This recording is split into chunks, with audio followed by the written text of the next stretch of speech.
Spiritualism grew during those eras as grief-stricken people sought to communicate with their lost loved ones, and a historic 34-acre site along the banks of the White River became a hub of spiritualism in Indiana. Camp Chesterfield, located just north of Anderson, is considered one of the best remaining examples of the type of spiritualist camp that was widespread during the early 1900s throughout the Midwest and the East. Camp Chesterfield, which began as a summer tent camp in the 1890s, grew to have about 65 historic structures, including 2 hotels, cottages where mediums did seances, folk art shrines, a spacious cathedral of the woods, a chapel, and a memorial dedicated to the world's great religious leaders.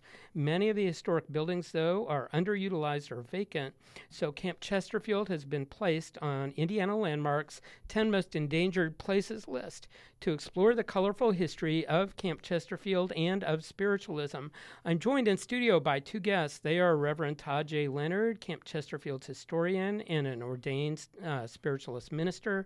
I'm also joined by Suzanne Stannis of Indiana Landmarks. Suzanne also is a board member of the Friends of Camp Chesterfield Foundation, which has been formed to preserve and restore the historic camp. I know this is going to be an illuminating show for our listeners in many ways, and it's a pleasure to say welcome to Hoosier History Live, Todd and Suzanne. Thank you. Thank you for having us. Terrific to have both of you here to elaborate. In addition to being a spiritualist minister and a Camp Chesterfield historian, my guest Todd J. Leonard is a university professor. In fact, as I understand it, he divides his time between Indiana, Japan, where he teaches cross-cultural understanding, and English as a second language. My guest Suzanne Stannis is Indiana Landmark's Director of Heritage Education. She's given me information that defines spiritualism as, quote, the philosophy, science, and religion of continuous life. Spiritualists believe it's possible to communicate with the dead, especially with the aid of a skilled medium. During the 1800s and early 1900s, many of the leaders of the anti-slavery, women's rights, temperance, and labor reform movements were spiritualists. For more than 120 years, Camp Chesterfield near Anderson has been the home of the Indiana Association of Spiritualists. The camp is listed on the National Register of Historic Places. In addition to the camp's memorial to religious leaders, by the way, there are limestone busts of Buddha, Jesus, Muhammad, Zeus, and others. There's a memorial to Native Americans. The historic Sunflower Hotel, which opened in 1914, today is vacant. The camp also has outdoor seating areas known as toadstools, where mediums once gave readings. Some of the historic cottages have been or are being restored. All of this means we have much turf to cover, and later in the program, you can call in with questions or share comments and insights with me and with my guests. Hoosier History Live is the only live radio show about a state's history in the entire country with listener call-in. Also during today's show, we'll have a report from our road tripper correspondent, and we'll have the trivia mystery with a prize to the listener who calls in with the correct answer. Now, turning to my guests, Reverend Todd J. Leonard of Camp Chesterfield and Suzanne Stannis of Indiana Landmarks. This isn't a theology show, but when we explore, we've done shows on Methodist heritage, Quakers, most recently Mormon history in Indiana. We focus on social history, but just to give our listeners a full understanding, Todd, are there now or have there ever been, since the rise of the spiritualist movement in this state in the 1800s, spiritualists who consider themselves Christian? Oh, sure. I think that from the very beginning, actually, spiritualists who became interested in the movement were actually Christian, and they brought that tradition with them.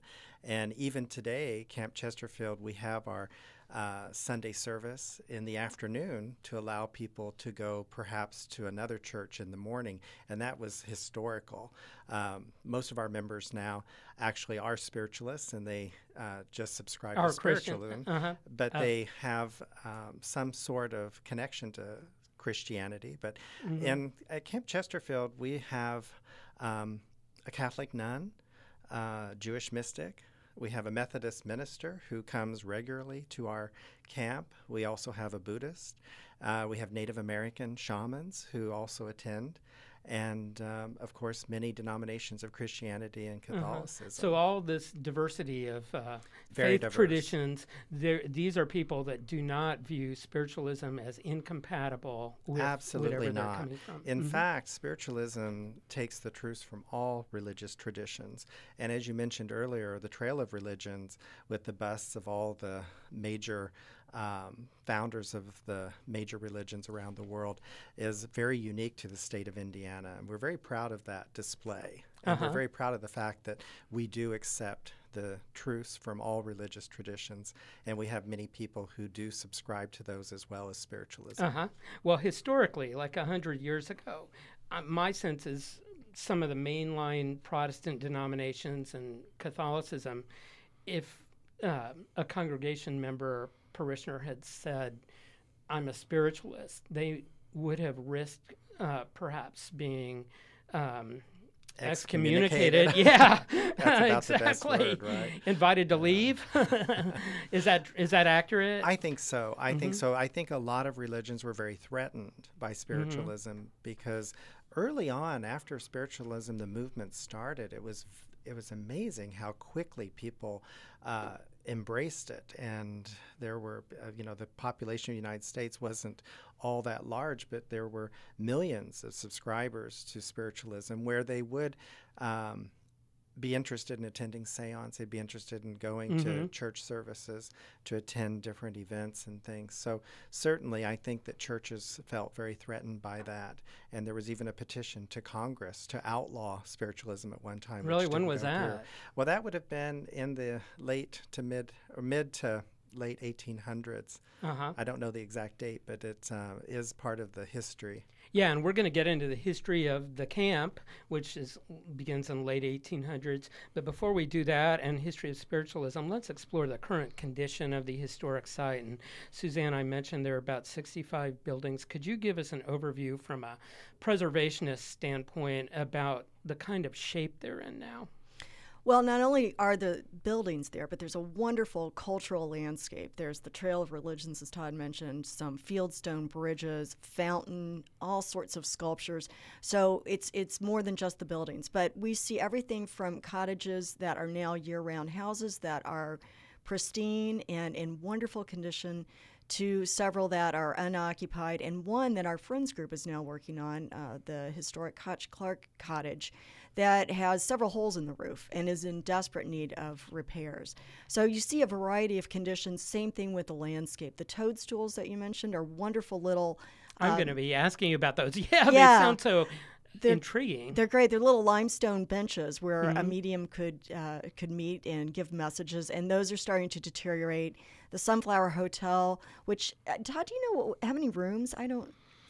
It's enormous. I'm like 100. I'm passionate about hotel history, and I was going to ask about this Sunflower Hotel. Well, you'd be very interested to know that originally the hotel, we had 3 hotels actually. Oh. And in 1996, I believe it was, the one hotel burned down due to arsonists. Some kids burned it down, and it was the grander of their 2 what we call the twin hotels, the Lily and the Sunflower, which faced each other.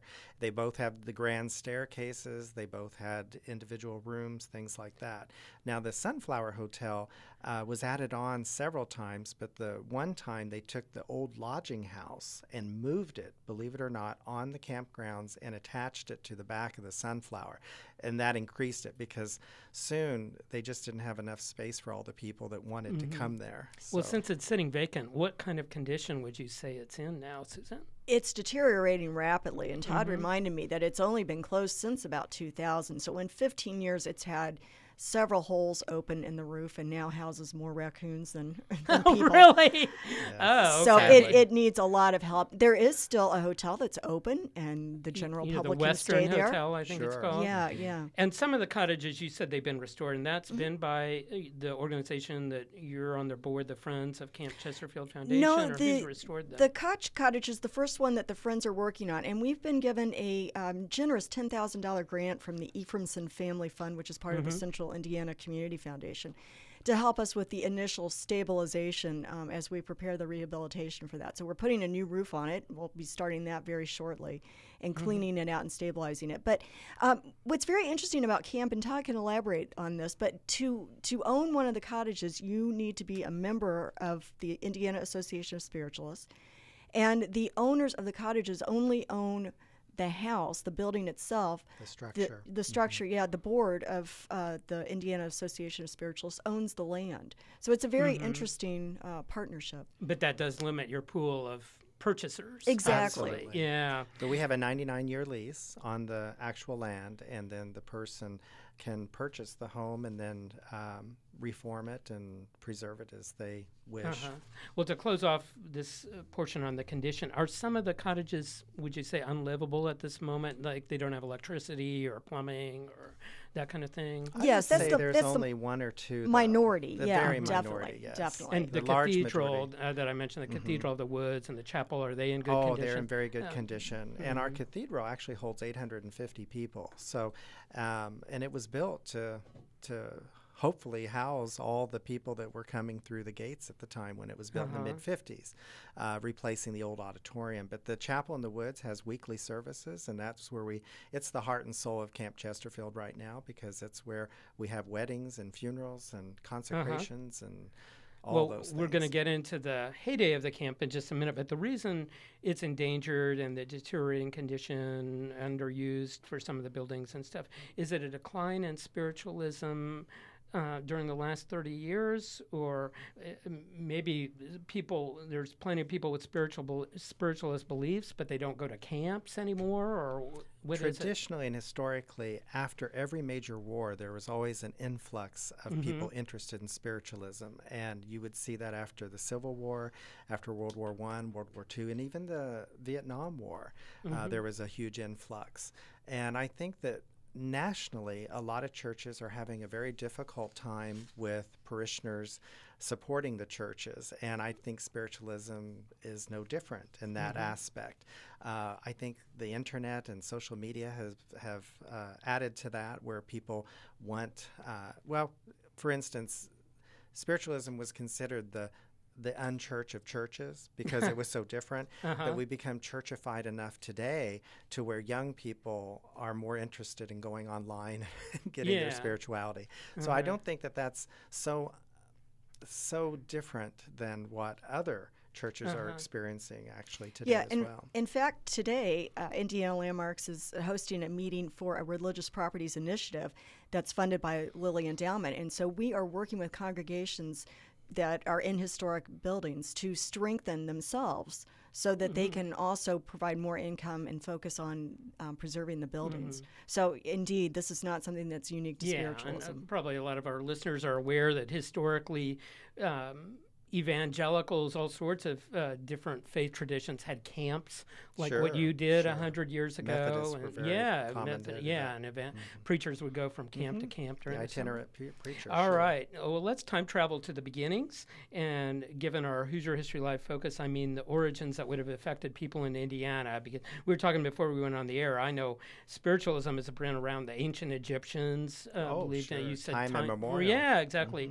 But in this country, it seems to me the Civil War, or the staggering loss of lives there, really spurred a yearning or an interest, because so many grief-stricken people wanted to communicate with their lost loved ones. So the Indiana Association of Spiritualism, that began then in like the 1880s. 1886, actually, yes. And then you kind of alluded to this, Todd, with subsequent wars like World War I. The interest in the general public in spiritualism would flourish during those. And it happened during the World War II era as well?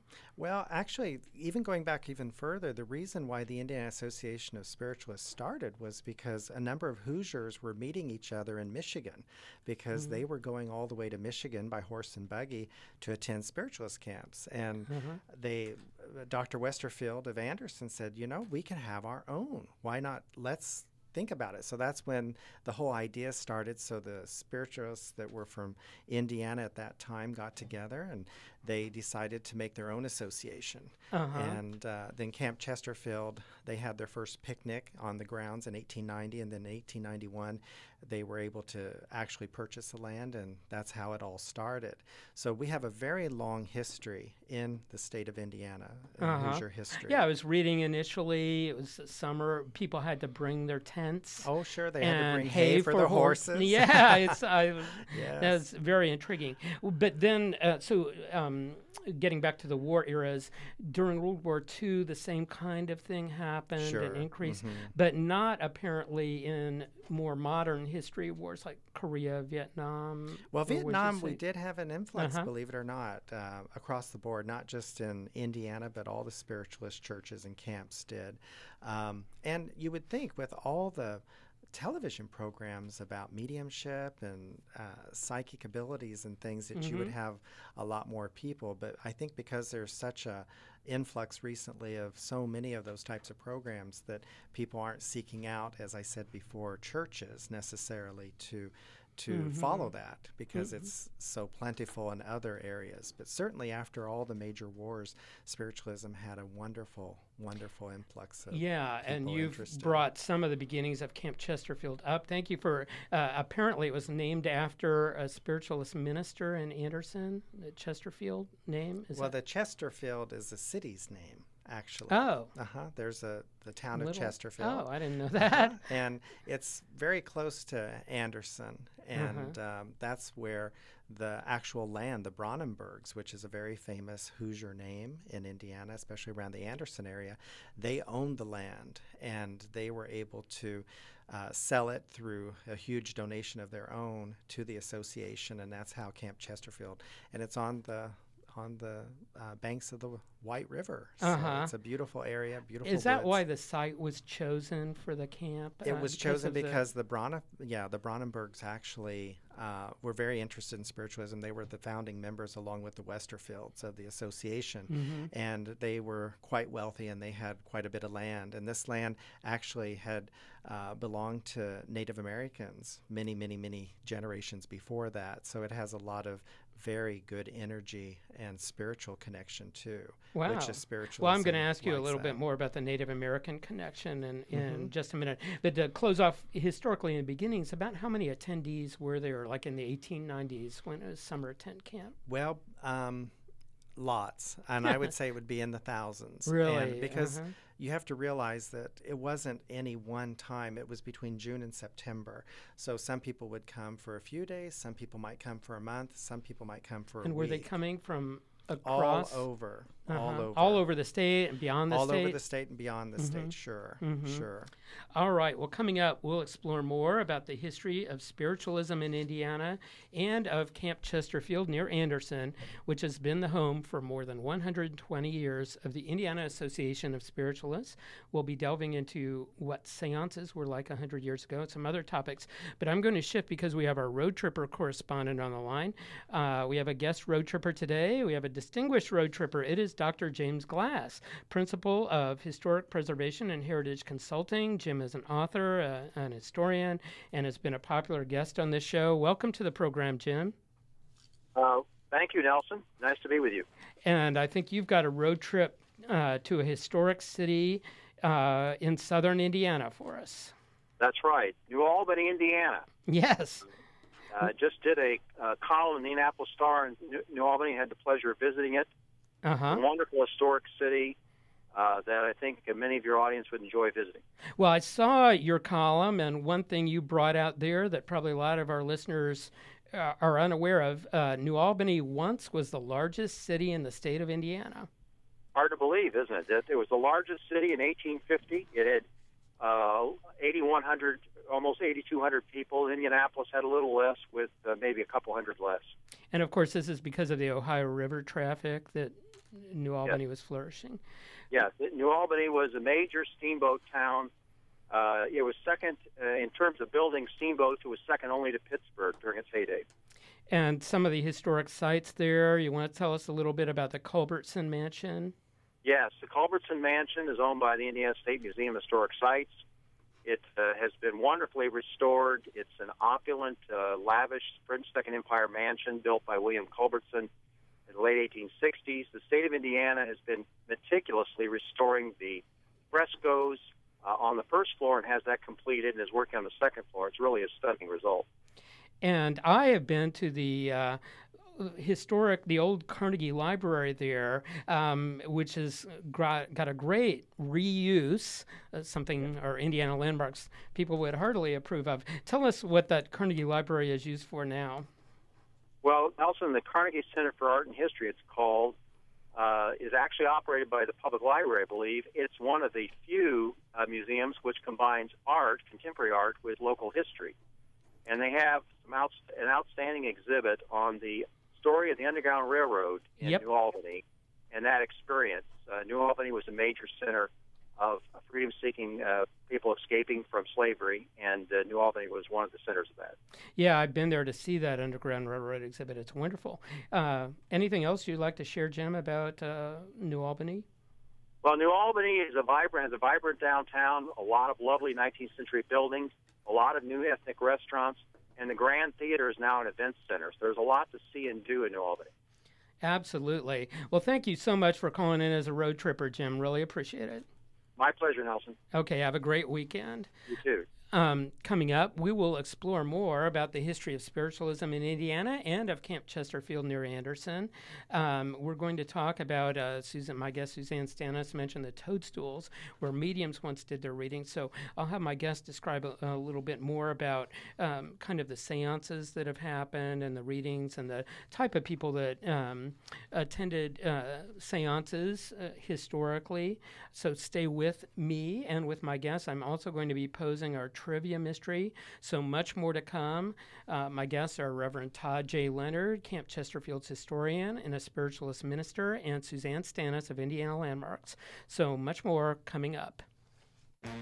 Hoosier History Live is underwritten in part by Story Inn, one inconvenient location since 1851, online at storyinn.com, and Lucas Oil, offering oil and fuel products. More at lucasoil.com.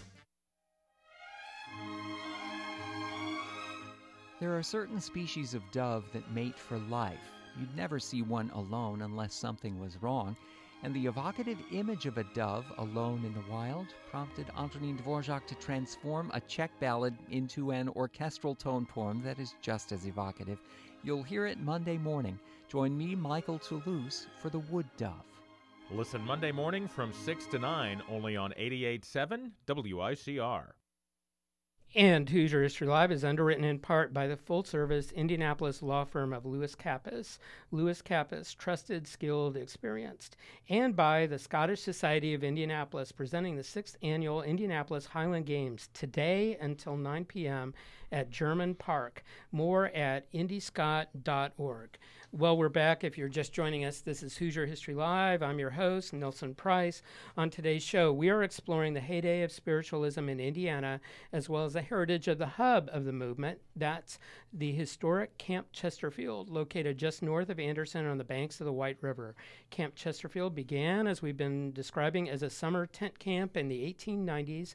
Eventually, about 65 structures were built, including hotels, a spacious cathedral, a chapel, and cottages for mediums where seances were conducted. Today, though, much of the camp, or some of it at least, is underutilized, and it's listed on the 10 most endangered places list put together by Indiana Landmarks. So I'm joined in studio by Suzanne Stannis, Indiana Landmarks Director of Heritage Education. She's also a board member of the Friends of Camp Chesterfield Foundation. And I'm joined by Reverend Todd J. Leonard. He is an ordained spiritualist minister as well as Camp Chesterfield's historian. Before we explore more with my guests, though, I'm going to pose today's history mystery. Today, a listener who calls in with the correct answer to the question I'm about to throw out will receive a prize pack. It will include a gift certificate to Iozzo's Garden of Italy restaurant in downtown Indy. That's courtesy of Visit Indy. It will include 2 passes to Glow Golf in Circle Center Mall in downtown Indy. That's a miniature golf course in Circle Center. That's courtesy of Glow Golf. And it will include 2 tickets to the Indiana History Center featuring the new exhibit, You Are There, 1816 Indiana. That's the year we joined the nation. Those tickets are courtesy of the Indiana Historical Society. Phone number to call if you think you know the answer to the question I'm about to pose is 317-788-3314. I'll repeat that after I pose the question. Here it is. Anderson, the city closest to Camp Chesterfield, was named after a Native American leader. Chief William Anderson was a widely admired leader of an Indian tribe that lived along the banks of the White River and in the woodland areas where such towns as Muncie, Noblesville, and Anderson later were founded. In fact, the village of Anderson initially was known as Anderson Town, in an even more specific reference to Chief William Anderson. In what's been described as a forced removal, the tribe left Indiana during the 1820s. Chief Anderson and the rest of his Native American tribe eventually ended up in Kansas. So our question is, name the tribe of Native Americans that I just described. And again, phone number to call if you think you know the answer is 317-788-3314. Well, now shifting back to my guests and our topic. Suzanne, we mentioned Camp Chesterfield is on Indiana Landmark's 10 most endangered list because several of the buildings, as we've described, are vacant or underutilized. Could you share some of the other historic sites around the state that are endangered? Oh, sure. And I might mention, too, this is a list that we've been doing since 1991. And since that time, we're pleased that we've really only lost about 13 buildings. And what your goal with this is to spotlight things so that someone is going to come to the rescue. Exactly, and you can see from the list that we have for 2015 that it's everything from a commercial block in Huntington to the Rivoli Theater in Indianapolis, the Elks Lodge in Bedford, because we're seeing a decline in so many social organizations like that. But listeners in the Indianapolis area might be most familiar with the 1927 Rivoli Theater on 10th Street. I grew up when it was still flourishing. I'd love to see someone rescue that. Yeah, and there's a friends group that is working very actively. It's a big project, but they've replaced the roof over the theater, now working on funds to stabilize the apartment that's connected to it and continue the renovation project. It had 30-plus years of serious deterioration. That's the challenge. Yeah, and that's the thing we have to remember. These buildings don't deteriorate in a year, and they're usually not saved in a year. So it's a long process in many cases. And we look at one of our greatest saves, the West Baden Springs Hotel, how many years that took, but we got it there. So yeah, what a gem. Well, let's mention there's a museum in the Indianapolis area, little known, but I call it a gem as well, a historic gem museum that's on your list. Right, the Indiana Medical History Museum. And there are a variety of reasons why we place things on the 10 most endangered list, and really gaining publicity and awareness is the primary reason. So it doesn't mean that the Medical History Museum is in danger of collapsing tomorrow, but it has a lot of maintenance issues, and a lot of people just aren't aware of it. The challenge there is its location, in part, I think. Exactly. It's hard to get to. Although we just did a walking tour of the former Central State property a few weeks ago, and it's amazing how much development is going on out there. So we're thinking that hidden gem is not going to be hidden much longer, and we're hoping more and more people will come to appreciate how important it is. Listen, we have several callers on the line for a trivia question. Let's go to Margaret. Margaret, you're on the air now. Do you think you know the tribe? Hi there. Do you think you know the tribe of Native Americans that Anderson, the city, became the namesake of? Not positive, but is it the Delaware? You're exactly right, Margaret. How'd you know that? Delaware or Lenape Indians? How did you know that? Well, they came a little bit later, from the east. They moved in, but the Delaware were definitely in that area in central Indiana, and I'd heard that Chief Anderson was, the city was named after him, so...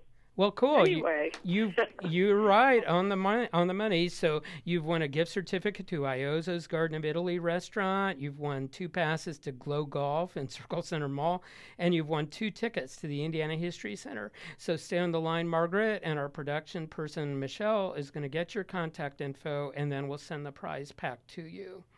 Well, thank Thank you, Nelson. It's good to talk to you. Great to talk to you. Thank you for calling in. I'm going to Surely. elaborate on Margaret's answer a little bit. As she said, it was the Delaware or Lenape Indians. Chief William Anderson was a beloved leader of that tribe. White settlers called them the Delaware because they were living on the East Coast during the 1700s. The Delaware called themselves the Lenape. They were first pushed to Ohio, then forced by treaty to move to Indiana. Before that, Chief William Anderson had been elevated to leader of the Delaware tribe during a large assembly of Indians. According to several accounts, Chief Anderson did not want the leadership role, but accepted it with dignity. During the era that the Delaware lived in central Indiana, the region began to fill with white settlers. In the 1820s, Chief Anderson and more than 1,300 Delaware Indians left from the banks of the White River and eventually ended up in Kansas. As I said, that's where Chief Anderson died in his mid-70s in October 1831. And 7 years after that was when the town of Anderson was incorporated. The history of the Lenape, the Delaware, has been the focus of one of our Hoosier History Live shows. And speaking of Delaware, this is a good opportunity. I've mentioned that you guys at Camp Chesterfield have a memorial to Native Americans. Could you describe it for our listeners, Todd? Sure. Excuse me. We have a statue that is a memorial to Native Americans. For spiritualists, Native Americans hold a very, very special place because most spiritualists consider Native Americans to be very spiritual, of course, but also we have a band of guides, and one of the guides is what we call our protector guide, and that guide usually presents himself or herself as a Native American. And we have also a tribute to other Native Americans using a totem pole as well. And you have Native Americans who come to the camp now. Absolutely, absolutely. All right. Well, I want to ask you a little bit about your personal journey here. Did you grow up in a spiritualist family, or how did you become intrigued and affiliated with it? Well, actually not. I grew up in Shelbyville, Indiana, so I'm a Hoosier. Right. Born and bred, and even though I've lived in Japan for 26 years, I still consider myself to be Hoosier at heart. So, and I come back here every year, and I do have a home at Camp Chesterfield. I grew up in a Disciples of Christ church, went to church every Sunday with my family, and then in college I converted to Catholicism. And because I lived in Spain and Costa Rica, and I lived other places, and that's a very typical progression from my research that I've done on spiritualists, is that I call them a religion of converts. Very few cradle-to-grave spiritualists. Most spiritualists found the religion at some point in their adult life, and many of ministers start seminary in spiritualism as adults rather than straight out of high school or very Was there young. something about it that kind of pulled For you? me personally, yeah. yes. Actually, it's all experiential, I think. And when I had my first memorable contact with spirit, then I realized there was something over and beyond what we are. And then that, of course, had interest. But I also had started doing my PhD dissertation research on spiritualism. So I wasn't a spiritualist when I started that. So you have a PhD, and then you became ordained as a minister. I did that. Yeah, that was much later. And yes. Suzanne, you're approaching it from a preservationist standpoint. And a historian. I first got involved with the camp in 2011 when Indiana Landmarks did a program there looking at the architecture and the history of spiritualism in the camp. And much as I've been interested in working with all different religions on preserving their historic structures, I have the same interest in Camp Chesterfield. So that's why we formed our Friends of Camp Chesterfield Foundation for people like me that are not spiritualists but are very interested in the history and the architecture of the camp.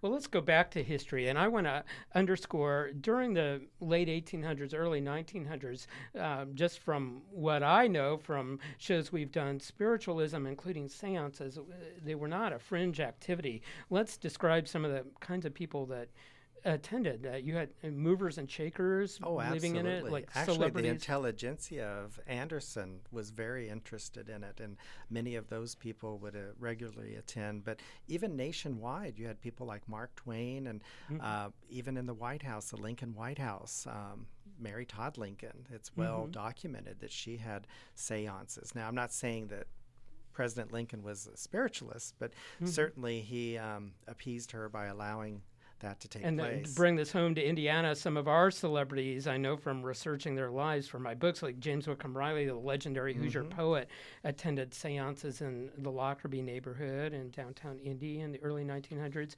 Well, I mentioned at the beginning, leaders in the women's rights, anti-slavery, temperance, labor reform movement were often involved in spiritualism. Was there particular reason for that? For example, we've done shows on prohibition, and the guests have shared a lot of women were not only active in suffrage but in the temperance movement because they couldn't own property, they couldn't get credit, and they saw their husbands their lives being destroyed by alcoholism, and they were being left helpless. So that was the crossover there with temperance. Right. I think from the very beginning of spiritualism, women have held leadership roles, and mediumship offered women a very good way to be independent. Yeah, from the very beginning, most of your mediums were women. Most of the mediums were women, and still today, a large portion of church leaders are women, and we're very proud of that.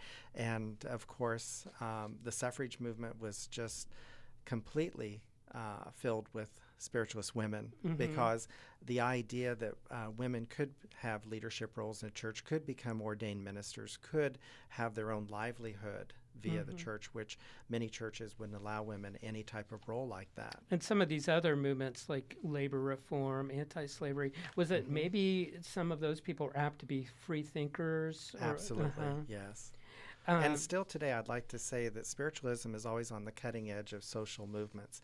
And even today, we have spiritualism embracing a lot of the social movements. It takes other churches, denominations, and society longer to accept. Same-sex marriage, of course, abolition in the early years, also the suffrage movement. All those movements have been part of spiritualism's history.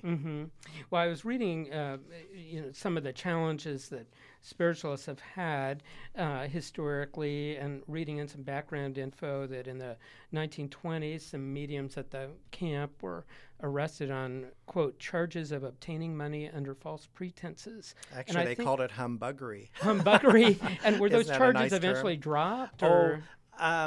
Well, throughout spiritualism's history, that has always been, even one of our stalwart, my goodness, Mabel Riffle, who was the secretary from like I can't remember exact 1911 up through her death in 1961, she had encountered some issues with that. And I think a lot of times it's people that don't understand, and they would be arrested for being soothsayers or for giving psychic readings and things, but a lot of times they were dropped, yes. Because was there anyone convicted in any of this stuff, do you know? Well, yes, there were, and but it was not taken very seriously because there were so many people clamoring to have readings and things.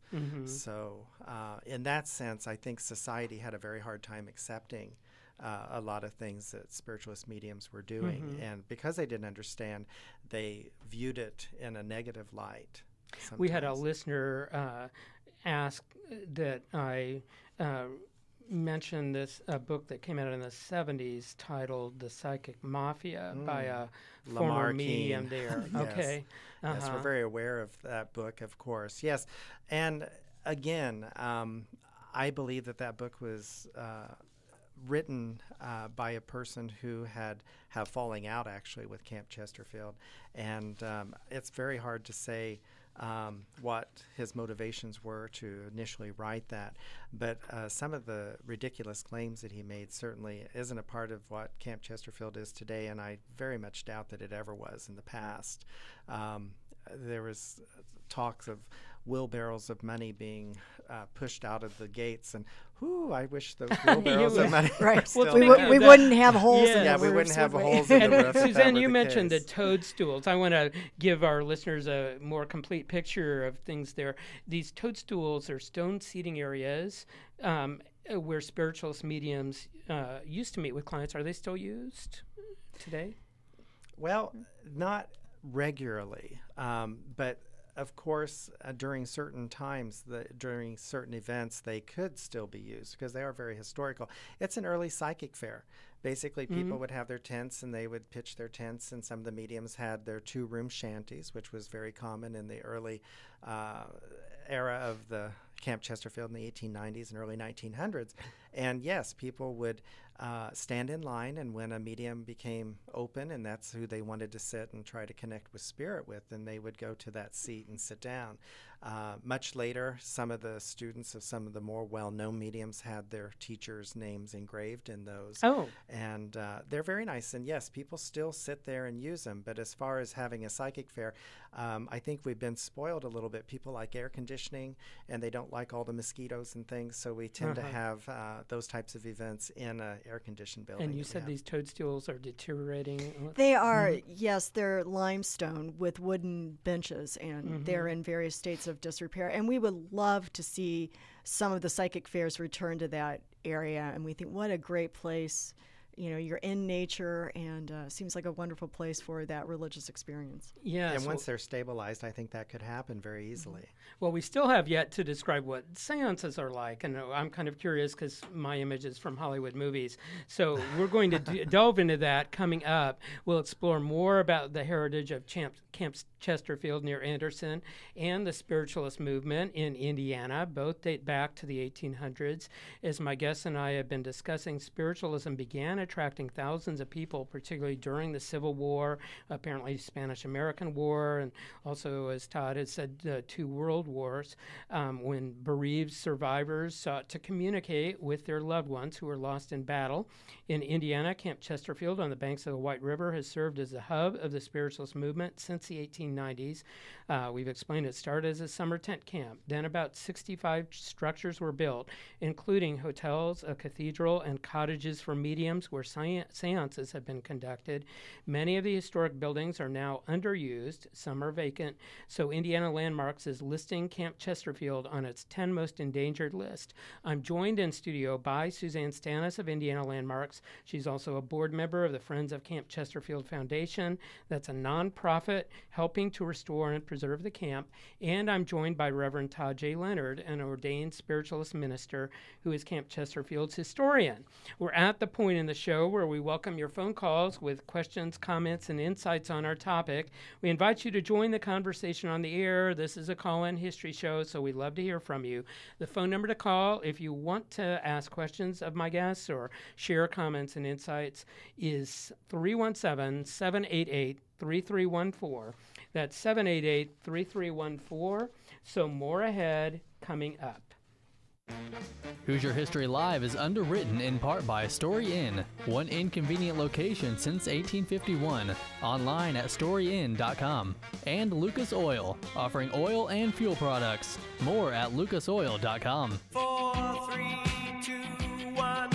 I'm JB Lane. This weekend it'll be time once again for a blast from the past, a show that is more than just music. We're counting down the top hits of the 80s and early 90s, and we're also sharing the memories we have that are triggered by these tunes. Join me and join in the conversation on Twitter this Saturday at 10. We're counting down the top hits of 1980 and 1981 right here on 88.7 WICR. And Hoosier History Live is underwritten in part by the Indianapolis Public Library Foundation, announcing the Indie Author Fair today until 5 p.m. at Central Library, with activities for writers and book lovers of all ages. More at indieauthorsaward.org. We're back, and if you're just joining us, this is Hoosier History Live. I'm your host, Nelson Price. I'd like to extend an invitation to visit our website at HoosierHistoryLive.org, where you can sign up to receive our weekly e-newsletter, or like us on Facebook at Hoosier History Live, or follow us on Twitter at Hoosier Hist Live. The focus of today's show is the history of spiritualism in Indiana, as well as the history of Camp Chesterfield just north of Anderson, that's been a hub for the spiritualist movement since the 1890s. Spiritualism has been described as, quote, the philosophy, science, and religion of continuous life. At Camp Chesterfield's 65 structures, which are now considered endangered, some of them, mediums have conducted seances and outdoor readings. There are limestone busts of various great religious leaders, ranging from Buddha and Jesus to Muhammad, plus folk art shrines. And we've explained in the early 1900s, many movers and shakers, including leaders of various social reform movements, consider themselves spiritualists. To explore all of this, I'm joined in studio by two guests. They are Reverend Todd J. Leonard, a spiritualist minister and the historian at Camp Chesterfield, and I'm joined by Suzanne Stannis, Indiana Landmarks Director of Heritage Education. She's also a board member of the Friends of Camp Chesterfield Foundation. It's a nonprofit formed to preserve and restore the historic camp. And Suzanne, you have an event October 24th you'd like to mention? Yes, it's sponsored by the Friends of Camp Chesterfield Foundation, and it's for people that are curious about the camp, would like to know more about the history of spiritualism. Take a walking tour, see some of the projects It's that open we're to the working general on. public? It's open to the general Absolutely. public, and you can find out more about it and register at campchesterfield.net, the website, or the Friends of Camp Chesterfield Foundation has a Facebook page, and we have information on that too. Okay, and then beyond October 24th, Todd, people are probably listening to this. They might be curious. I want to see some of this. Can individual, I know Landmarks does package tours. Can individuals tour the camp, and do you have to make appointments, or how does that work? Well, absolutely. Anyone's welcome at Camp Chesterfield. It's open to the public. You just drive through the gates and park and just leisurely stroll our beautiful grounds and look at all of our wonderful displays. I would be very happy to personally give anyone a tour that would be interested in receiving one, and if they would call the front office and leave a message for me at 765-378-0235, that's the main office at Camp Chesterfield, then they could get the message to me and I could do that. Is there a website that people There can is go a to if they website, didn't catch all that? www.campchesterfield.net. All right, great. Listen, we have some callers on the line. Let's get Kathy on the air. Kathy, welcome to the show. Do you have a question or a comment? Yes, I had a question for Todd Leonard. As one of his former high school teachers, I wondered if there was a particular element that drew him to spiritualism, if he was had family members or others that he had tried to contact. And, just to clarify, Kathy, you taught high school with Todd. Is that? I was Tubi. his English and journalism you were teacher his at high teacher. school. Yes. Oh, okay. Yes. All right. Yes. You want to answer? Hello, Kathy. I can't call you by your last name, but it's very hard for me to say your first name. All right. I know. So you're calling from Shelbyville, then, I take it. No, I taught there back in the 70s when Todd was one of our stellar students, but I thank no you. longer live You're there. Too kind. All right. Well, Todd, you want to address her question there? Yes, actually, I didn't get interested into spiritualism actually until much later when I started thinking about a topic for my PhD dissertation. And I knew that after doing my master's at Purdue University, and I did it on Sephardic Jewish history, that I really liked the aspect of religion, but I would like to associate that with American religion. And then it was just by chance that I met someone in Shelbyville who was a spiritualist medium at Camp Chesterfield, and I grew up in Shelbyville not even knowing that Camp Chesterfield even existed or was only 50 minutes away from where I grew up. It's a really well-kept secret, actually. That's what I'm a fifth-generation Hoosier. I had never heard of it until I'm a proud Landmarks member, until reading about Landmarks doing tours there. Isn't that interesting? Because a lot of people have that same experience. What do you think, Todd, the awareness level in Anderson is like? Oh, it's very high, very high. People are very aware with of Camp 65 Chesterfield. structures. And in the early days, see, the mounds, people would go there to the amusement park, and then they would combine the amusement park with coming to Camp Chesterfield in the same day, and the interurban even came to the gates of Camp Oh, it Chesterfield. did. We've done shows about the interurban. That's cool. Yes, it turned around actually where our one hotel used to stand, and it's very near where the bookstore is. Well, thank you so much for calling in, Kathy. Thank you, Kathy. You're welcome. And any of you other listeners, if you want to call in, again, the phone number is 317-788-3314. I want to elaborate a little bit more about what the seances were like, because as I mentioned, my impression is from Hollywood movies, which may or may not be accurate, that people are sitting in a circle in the dark and maybe holding hands, and then the medium starts at some point perhaps speaking in the voice of a deceased loved one. Well, that certainly is part of what we still do today, and that is what we would consider a seance, going into the dark and having that type of experience. But we also have healing circles, and I think one thing is people sometimes mistake or confuse the difference between a medium and a psychic. And a medium basically wants to prove the continuity of life, that communication with those who've passed to the other side, whereas a psychic has more psychometry, where it's more telepathy. Now, one thing that you can be assured, most mediums, or if not all mediums, are psychics, but not all psychics are mediums.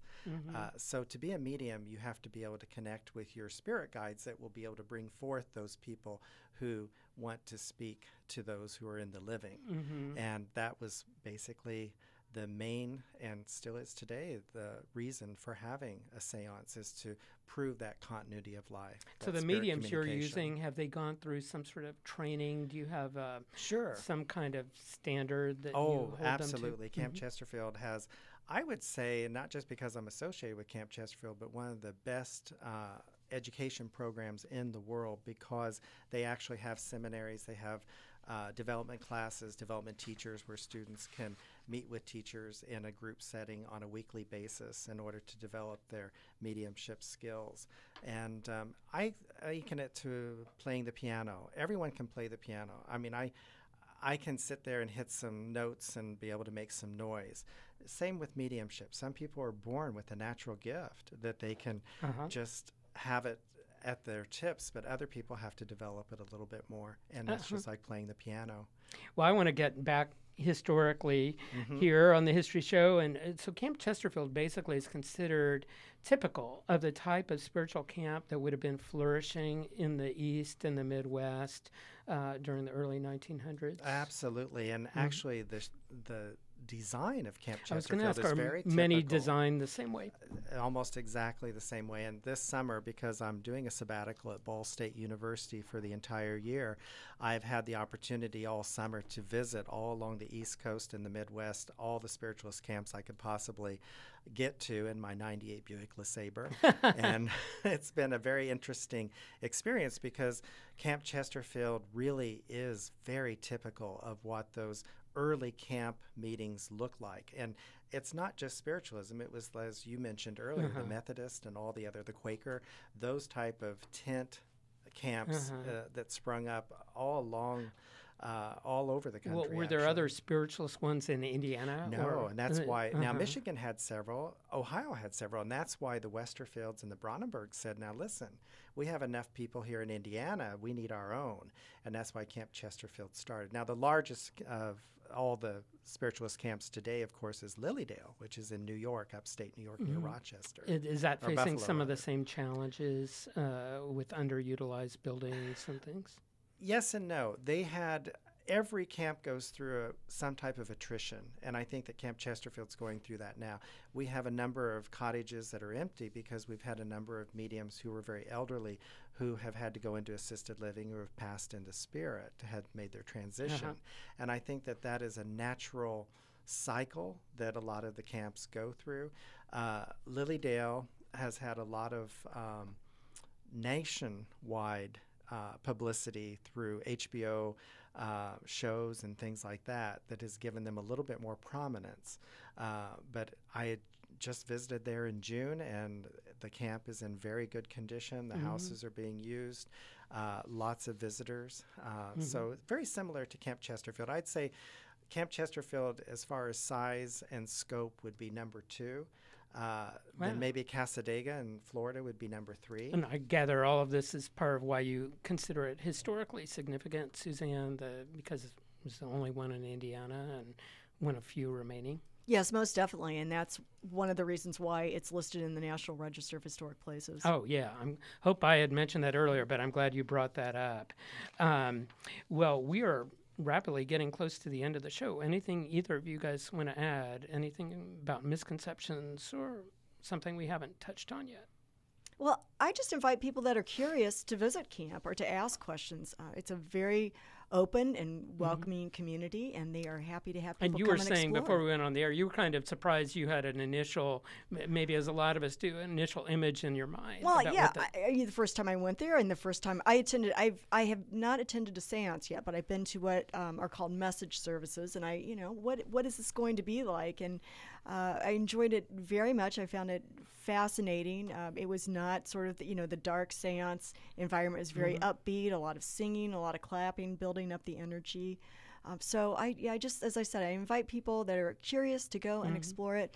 And there's also, Todd has produced a wonderful walking tour brochure that anybody can pick up and go and around. We also have signs that yes, and people can read and do their own. If no one's there to give an actual walking tour, we are seasonal. I mean, the high season. I was going to ask about winter. Yeah, so you do have activities going on all year. We do, because we're a year-round camp. But initially, it was only a seasonal camp. But today, we're a year-round camp. We have message services every Saturday night, where anyone from the public can go and experience what we call a message service, where several mediums will be on the platform giving messages to those there in the audience. And as well, we have our regular church service. We have a healing service and Sunday service every Sunday, and that's in the chapel in the woods. And we are a church. That's basically what we are. So a lot of people sometimes don't think of us as that, but we have regular parishioners that come on a weekly basis, and we have our fundraisers, we have our pitch-in dinners, we have our all the same things that any other well, I like to. denomination We would have. always like to take a statewide focus with this show, and one thing I haven't asked until now was about the statewide disbursement of spiritualists. Were there pockets of, like, we think of Quakers as being concentrated in eastern Indiana, like Earlham College area and Plainfield? Was there an equivalent with spiritualism, do you think, regions of the state where there were hubs of them? Or I would say definitely it would be Chesterfield and Anderson. And the reason, and people move there specifically to be close to the camps. And we have a lot of transplants, people that come in from outside. And they come from all over the United States and Canada. And to camp during the high season oftentimes. And we have a lot of mediums from different countries who've come there to live. Just very quickly, overseas, since you brought that up, you're very familiar, obviously, with Japan. In Europe and Japan, what's the level of spiritualist interest? Spiritualism is one of 3 American-made religions that were exported rather than imported. Because really? Up to that point, right, we have Mormonism, Christian Science, and spiritualism. And spiritualism has fared very well in Australia, as well as in Great Britain and New Zealand, and they're very active. And it's basically based on the same type of format that we have here. But it's interesting because we're the ones that exported it rather than imported it. Wow, I wouldn't have thought that. Okay. Well, alas, our time has run out. Thanks so much to my terrific guests, Reverend Todd J. Leonard and Suzanne Stannis. Both of you have been so informative and illuminating about this thank you for compelling having us. Thank you. It's been my pleasure. Oh, truly. my Thank pleasure you. as well. Next week's show will be part of our rotating series about our ethnic heritage in the Hoosier State. We've explored German immigration, our Irish heritage, Italian stonecutters, Cuban immigration, Russian, and many others. Now, with Iran in so many headlines, we will explore the Persian and Iranian heritage in Indiana. My guests will include Indianapolis realtor and entrepreneur Cyrus Jafari, who grew up in Iran and came here at age 24 in 2001. He is the past president of the Society for the Preservation of Persian Culture. Cyrus has purchased the former Earth House, the historic Lockerbie United Methodist Church, and he hopes to open a Persian coffee shop there. I'll also be joined by Shada Bradley. She is an executive with IU Health who immigrated from Iran in the late 1970s as a teenager. And I'll be joined by Eileen Sampson from the International Center of Indianapolis. So you won't want to miss next week's show. Thanks to all of you for sharing part of your day with us today. Let's make some Hoosier history. There's more online at HoosierHistoryLive.org. And you can like us on Facebook at Hoosier History Live and follow us on Twitter at Hoosier History.